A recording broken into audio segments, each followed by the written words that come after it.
ክብራትና ክብራን ሳፋሪዎቻችን እንኳን ወደ እግዚአብሔር ይጠብቃችሁ በረራ በሰላም መጣችሁ።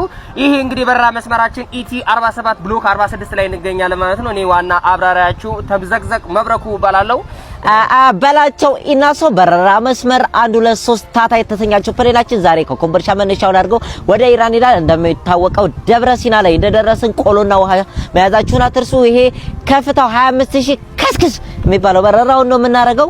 ያው ኢራን አካባቢ እንደደረስን የሚወነጭፉ ፕሌኖች አሉ። በሚያስገርም ትዕይንት ማየት ትችላላችሁ። ለአደጋ ጊዜ መውጫ ውዳሴ ማርያምና ቁርአናችሁ ቀርታችሁ ጀነትና ገነት ለምቃፍ ፈጣሪያችሁን ተማጸኑ። ምን ተርፍ በመንገድ ዜሮ ነው። ከኋላ ደግሞ እንግዲህ ለአደጋ መውጫ አንዳንድ ወሳኝ ነገሮችን ሰጣችኋለች። የአየር ሁኔታው እንግዲህ ከባድ ስለሚሆን ሳራ በራ ላይ ጀላቲ ለመግዛት እንወርዳለን። በተቻላችሁ አቅም ዶሮ እንቁላል መግዛት አይቻልም። የሚሸት እቃዎችን ይዞ መግባት አይቻልም። ትራፊክ መብራት ላይ ደግሞ መስተዋት ዝቅ እንዳታረጉ። አንዳንድ ቀፋይ ማህበረሰቦች ስለመጡ ባካችሁ የተከለከለ ስለሆነ እንዳታስቆጡ። አታስፖኪውን ትንሽ ታጋርግልኝ ከኋላ መጣ ፕሌን እንዳይደርበኝ። መልካም በረራ እንላለን ወንድሞችና እህቶች። እንግዲህ መሀል ላይ ሲርባችሁ እርስ በርስ ተበላሉ። ምግብ አልያዝንም።